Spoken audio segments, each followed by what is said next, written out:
Parce que nous, musulmans, nous avons été vaccinés contre la Bible. C'est un faux livre. Un livre des égarés.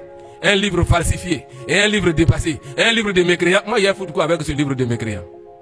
Roland a insisté, ça. Prends, je t'offre ça. Prends cadeau. Mais tellement qu'il insistait, j'ai pris parce qu'il insistait. Pas parce que j'allais voir quelque chose dedans. Je prends la Bible. J'arrive chez moi à la maison, je balance cette Bible-là sur la table. Et une nuit, je regarde, je vois la Bible qu'elle a là, c'est son livre rouge. Je dis, attends, je vais prendre ce livre-là, lire rapidement, aller lui remettre. Mais il faut quoi ça? Je prends. Le Nouveau Testament commence par Matthieu. J'ouvre le premier chapitre de Matthieu.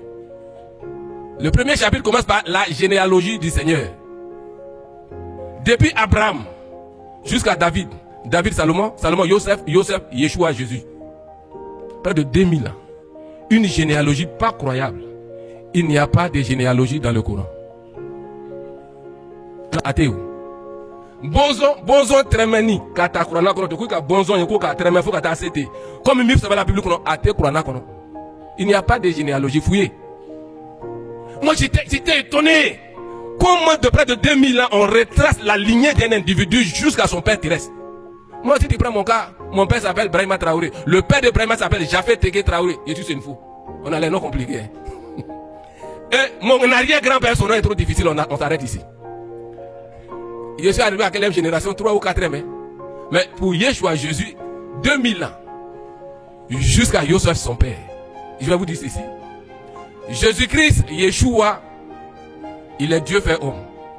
Il est le seul homme sur la terre qui a 2 généalogies. Il a une généalogie terrestre. Matthieu chapitre 1er jusqu'au verset 17. En tant qu'homme, 100% homme, une généalogie terrestre. Dieu, il a une généalogie céleste. Jean chapitre 1 jusqu'à 14. Au commencement était la parole, et la parole était avec Dieu, et la parole était Dieu, et la parole a été faite chair. Voilà l'homme.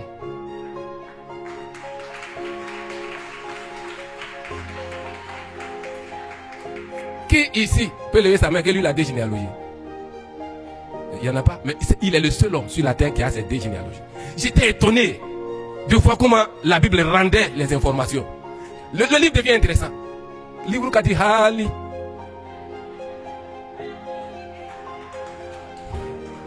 Le livre qui dit Hali. C'est-à-dire Hali Sambambara, c'est-à-dire extrêmement. Si c'est nous ici, on va dire Akadiko Sebe. Mais elle a dit Hali. Donc moi ça me plaît. Donc je suis accroché au livre. Je lis. L'enfant naît, comment il va naître? L'enfant naît, il grandit. Hérode cherche à le tuer. Ses parents le prennent. Ils vont en Égypte. Non, le roman est intéressant. Ça, c'est pas comme ça le Coran est. Il n'y a pas de logique narrative dans le Coran. Non. Tous ceux qui ont essayé de lire, essayez de voir. Il n'y a pas de logique narrative. Dans le même verset, on peut te parler d'Adam, de Moïse, d'Abraham, de Jésus. Dans le même verset. Il n'y a pas de logique narrative. En tant la Bible, j'étais fasciné. Et j'ai commencé la lecture, j'ai continué la lecture, j'arrive sur Matthieu 5. C'est là que je découvre que le oui d'un chrétien est un oui sans autre phrase. Et que son nom doit être non. Alors que nous, musulmans, tant qu'on ne jure pas sur une réponse, cela veut dire que ce n'est pas vrai. Si je dois dire Nena Allah, entre Dieu et moi, je commence à jurer.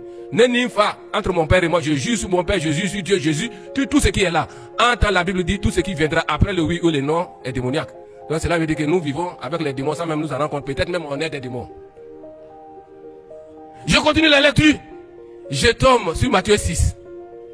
Dans le livre de Matthieu 6, comment Yeshua, Jésus a enseigné les gens à la prière, aux dons, aux jeûnes. J'étais étonné. Et j'arrive où je découvre encore l'amour de Jésus.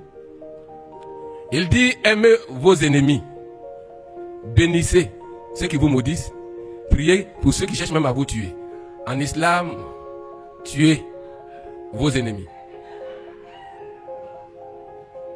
C'est pas moi qui le dis. Hein. En islam, on tue les ennemis. Les compagnons de Mohammed, ils sont compartissants entre eux. La Sourate 48, verset 29. Mais dur envers les mécréants. Tuez tous ceux qui ne confessent pas Allah et le prophète et le jour dernier. Mais Yeshua dit, Jésus dit, aimez vos ennemis, priez pour vos ennemis, bénissez ceux-mêmes qui vous maudissent. Il fallait que je fasse une conclusion ici. J'ai dit non, ça c'est faux. Dis que suivre ce monsieur-là, tu vas en enfer. J'ai commencé à douter.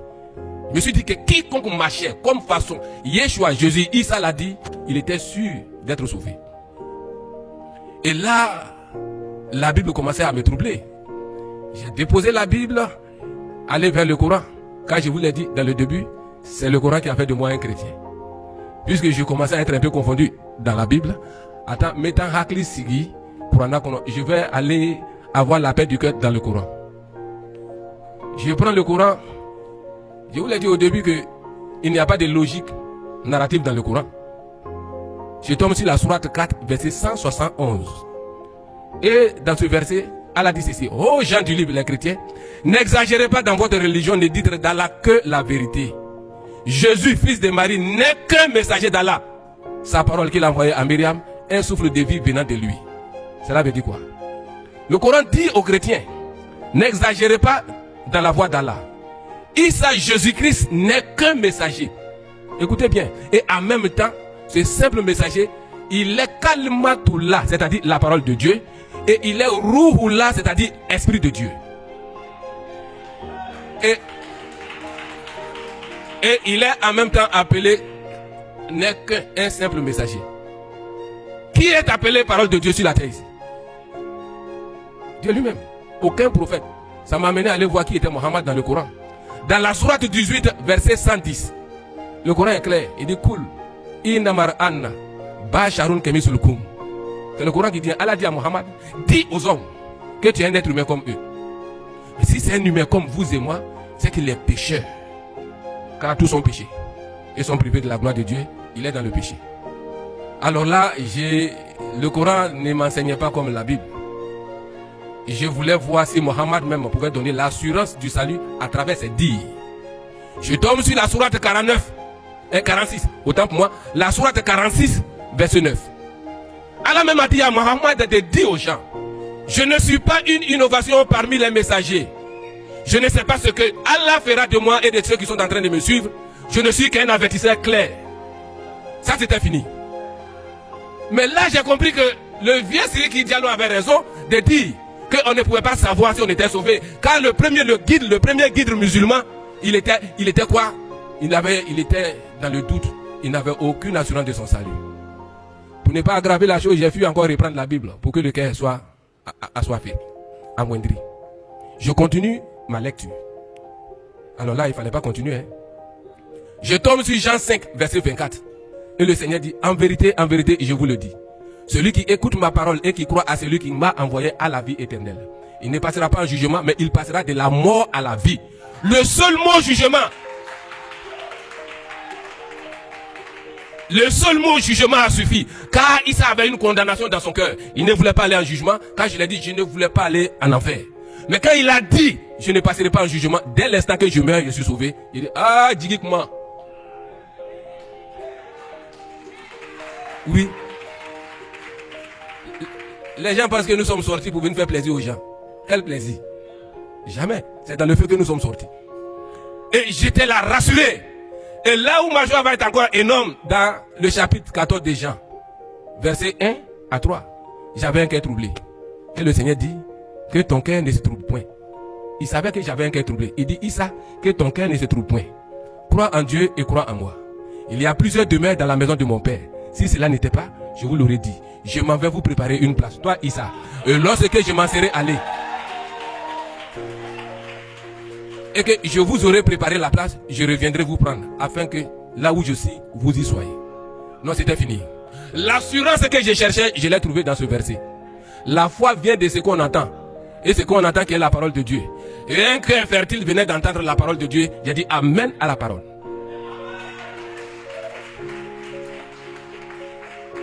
Pour finir le témoignage, l'homme, on va raccourcir pour finir. Rappelez-vous que j'étais à la recherche de mon salut. Après la mort de mon père, je voulais savoir si j'étais sauvé. Mais à lire la Bible, personne n'a tapé sa poitrine pour dire qu'il est sauvé, sauf moi. Car l'Esprit de Dieu a témoigné à mon esprit que je suis sauvé. Ça, c'est une expérience personnelle. Pour savoir si tu es sauvé, crois au Seigneur de tout ton cœur. Donc, je dis ceci à tous mes parents. Si vous êtes encore musulman, vous ne pouvez pas être sauvé. Personne ne peut aller en enfer et ressortir. Le Coran t'a demandé, si tu crois à ce verset, que tu iras en enfer et tu sortiras. C'est une parole de tromperie. Tu ne sortiras plus. Pour sortir, quitte l'islam. Sortez du milieu d'eux. Si vous m'entendez, nous on était parmi eux. Mais pourquoi nous sommes sortis? Parce qu'on a entendu la parole. Donc tous les musulmans et musulmans qui m'écoutent, Vous êtes condamné à aller en enfer et à ne plus jamais ressortir. C'est le seul verset où Dieu dit allez, et puis il a pris, Allah a dit avec insistance, ainsi dit Allah, vous allez partir en enfer. Il a dit ainsi dit Allah, car c'était décret, il a pris, tu rentres, il n'y a rien à faire, tu rentres. Et je vous le dis, si tu rentres, tu ne sortiras plus. Donc pour ne pas rentrer, sortez de l'islam. Que la paix de Yahweh soit sur chacun de vous et qu'il nous fortifie. Oh, Dans le nom de alléluia. Amen. Serviteur, que Dieu te bénisse.